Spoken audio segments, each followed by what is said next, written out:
Are surging British gas profits fair? 0207 862 2222 is the number to give us a ring with your thoughts and feelings on this one. Last year, earnings for British Gas rose from £72 million to £751 million, a tenfold rise in just a year. The energy company says that the jump is due to regulator Ofgem allowing it to recover losses of £500 million it racked up in the aftermath of Russia's invasion of Ukraine. Is it fair business then, or with millions struggling to pay their bills, does it make your blood boil? Danielle, I feel like it makes your blood boil. It makes my blood boil enormously. I was away last week and I came back and my dad had the heating on full, and I did have a slight panic attack as I walked in because I thought, oh no, how much has that cost me for a week of putting my heating on? I'm constantly turning it off. I'm like, right, put a jumper on. I wear my dressing gown when I'm at home. I just think how they can... Do you know what? It upsets me. I know they're trying to step in, but this, how people who've not got as much money, who can't pay their gas bills, end up being put onto meters and things like that. I think it's so naughty, and I even believe that even the net zero thing should have been scrapped because people should be able to keep warm. We live in a country where the winters are brutal, it's cold. We should not be worried about keeping warm. But whose fault is it? Is it the energy companies or is it the government? I think the government should have to step in when it gets like this. I don't think they should allow these companies to make these kind of profits at the expense of people. I think the government should have to step in. And that's why I said about the net zero thing, because if they can't affect the companies directly, they should do whatever they can do so that people can afford to be warm. It's disgusting. And you know what? Do you know what? It'll bite them on the bum, and I'll tell you why. Because people now will get into the habit of turning the heating off, of not having their homes as warm, as putting clothes on, and eventually, like everything, they've whacked these prices up, they've made this quick buck, and then people will just use less. And then eventually they'll be like, people are getting used to using less now, because let's hope that people get savvy with it. It would be very good for people to save the environment if people are using less energy.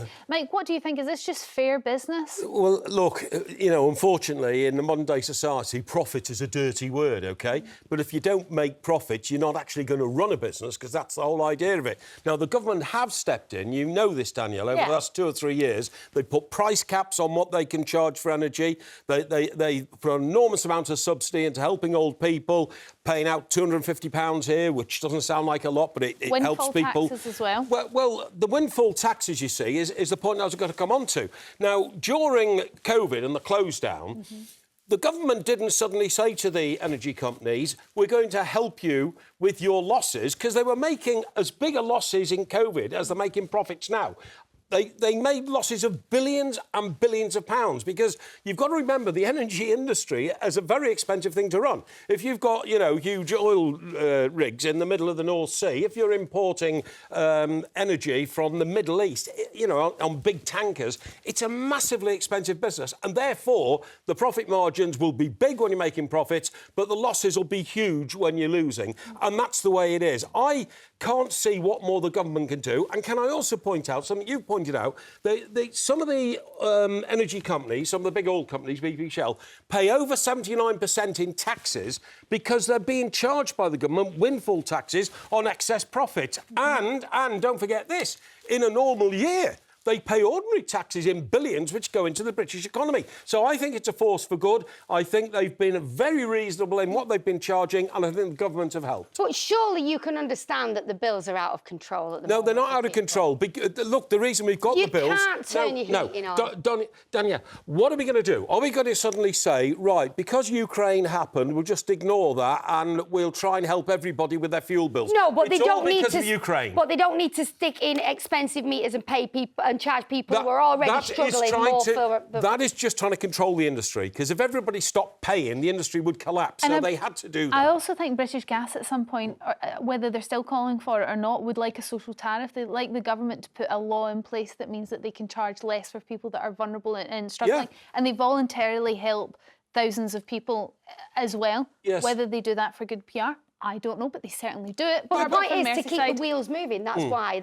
Because any business person knows that you need people still buying your products. Of course you do. That you're absolutely right, and therefore they've got to make it accessible to everybody. Yes. But as in any sort of business, they've got to make sure that people who are taking their product eventually pay for it, and that's why they've got to have the meters in, because if millions of people stop paying, the whole thing would collapse. And it's just normal capitalist practice. And it's not a dirty word to say they make profits, because they have to invest. I'd be curious to know how many people, though, right now are not paying their bills. Well, because it is getting ridiculous. Very few people in this country have their energy cut off.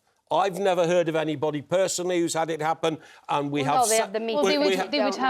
We have safety barriers. And the other thing is as well, you know, the great drumbeat towards green energy and net zero and all that, these companies are investing billions in that as well. Yeah, only and they need the money to tax. do the research. Barbara from Merseyside, what's your thoughts on these companies making this kind of profit? I mean, it just happens to be British Gas, but I'm sure more will come out as time goes on. Well, actually, I am with British Gas, and I am fighting them at the minute because I got my summer bill of £900. Yep. Now, all I've got on British Gas is my heating and water, and they've billed me, are you ready for this, for 90 million units of gas.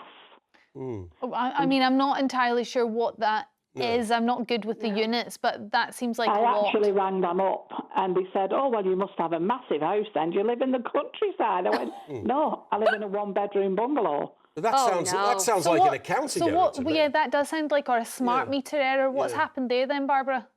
Well, I haven't got a smart meter. They've estimated my bill. I've sent them my readings because I'm in a wheelchair. I rely on my family to read the meters. They've read them for me, and they still say I owe them for 90 million units. My daughter's worked it out, and she said, "No, Mum, you're using 32 units a month." Where'd they got this 90 million from? I don't know. So whether it's because they've mixed me up with the Queen and I live in Buckingham Palace, you know what I mean? Hopefully I'm not sure where they've got this figure from. Barbara, that does sound a bit of a quandary there. So how do you feel when you hear about the profits that they're making? I just don't believe it because they're making so much money. And like the likes of me, last winter I never put my heating on at all. I lived in my clothes and my blankets and everything to keep the cost down.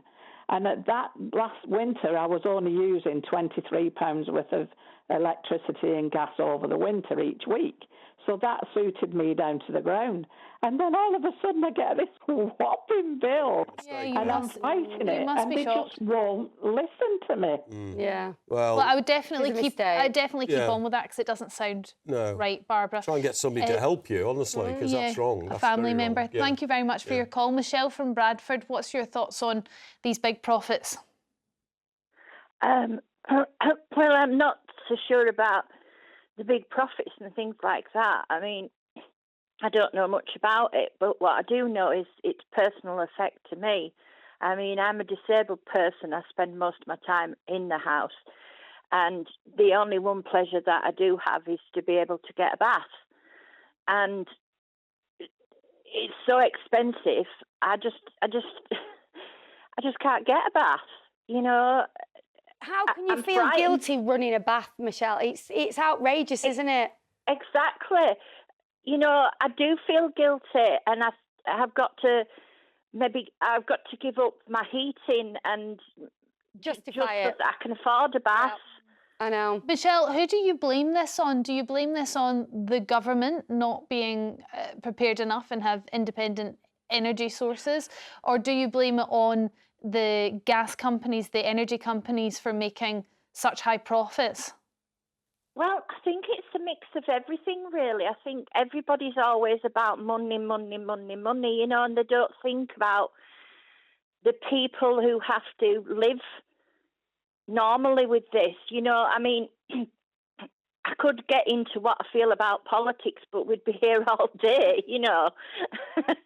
I mean, the people that are earning the big money are the ones that are making these decisions, but it's the little people like me and like single mothers and people who are struggling and people who have worked all their lives, you know, who are benefiting from any of this, the suffering, and they can't find a way out of it. I mean, I have to stand at a sink, which then affects my mobility for days and days just to get a wash, just to stay clean. Yeah. See, basic rights, isn't it, Michelle? And do you know what? It's the practicalities of every day. Yeah. And I don't know about you, but you feel like even if you don't turn it on, it still doesn't feel like it's bringing it down any. Like, you almost feel like the fact you've actually got central heating, it must just be costing you whether you turn it on or not. What we're talking about here, I suppose, is the price of energy. The price of energy has gone up globally. It is an expensive commodity. Exactly. So we either subsidise it with the government, but that's taxpayers' money anyway, or we do windfall taxes on the energy companies. But any way we look at it, I think, yeah, we're going to pay for it. Michelle, I feel terribly sorry for you. And are we actually saying that you don't have enough energy in your house to heat enough water to fill a bath? Is that what we're saying? Yes. Well, that is a shocking situation. And, you know, we do have safeguards in this country. Have you actually gone and asked for help from the authorities? Because this is a basic human right to have a hot bath. And I feel shocking, you know, to be a member of a society that doesn't provide enough water for you to have a hot bath. Well, it's not that there's not enough water, it's just that there's not enough money in my pocket to heat it. To afford. Michelle could run the bath. She could get a hot bath into her house, but she would have to pay for that. Okay. And what Michelle's saying is she doesn't have enough money to pay for that. But I'm sorry to get technical, Michelle, but do you have central heating, radiators and that sort of thing? Because... Yeah, but I can't afford to put them on. I don't put them on. I see. You don't put your heating on at all, then? No, neither did our last caller all winter. No. Michelle, thank you very much for your call and bringing those sorts of situations to our attention. Yeah. Chris from Manchester, what's your thoughts on these companies making these profits? Well, just listening there to Michelle, we could be going back to Roman times where you have public baths. But Mike's made the point, I normally don't disagree with Mike, but where I will this time is the increased taxes, Mike, you're right. But the real elephant in the room for me is this. If you use a broker, most people don't, but businesses certainly do for your energy, there's a High Court ruling that's gone through about effectively mis-selling because they've been adding commissions onto the unit rate of gas and electric. So there are claims going off for fun now. The energy companies have been complicit in that. They've been paying brokers increased commissions over the unit rate to sell their products.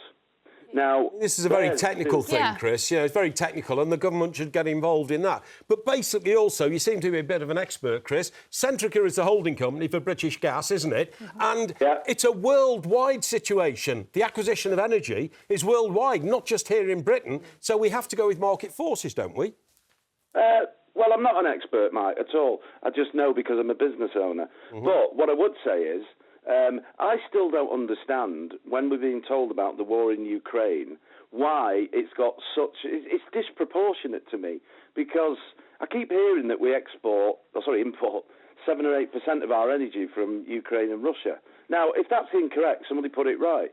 But if it is correct or near to correct, why on earth is the war in Ukraine having such an impact on the commodities we import? I don't get it. Chris, because it's global. I mean, I'm not an expert on it either, but because it's global, so it's not just how much we get from Russia, it's how much the globe does. Absolutely. And all of that has an impact on the amount, the supply. Now, when supply is suppressed and demand stays the same, the price shoots up, and that's what we're affecting here. The other thing, just to give British Gas its dues here, British Gas took on a lot of customers during the crisis because loads of energy companies went bust. That's right. And they're saying that's where they made a significant amount of loss. It was protecting us all for keeping our gas and our electricity on, and they're just clawing back the costs now. So it's whether that's fair or whether we still need a little bit more time for these energy companies suppressing their costs in order to get through this cost of living crisis. I don't think there's any easy answer for it. No, there's not. I think you're right. I think you're right. It's clawing back the cost. I understand that, but maybe it doesn't need to be done so dramatically fast when people are still struggling. But it's market forces. You know, if Putin puts up the price of gas, we have to pay it. If Putin restricts the price of gas, you've you've got to get it from somewhere else in the world, and the price goes up because the demand goes up, and that's the way the market is at the moment. But Chris, thank you very much for your call. Thanks for all your calls. We are going to have to move on after the break. New research shows that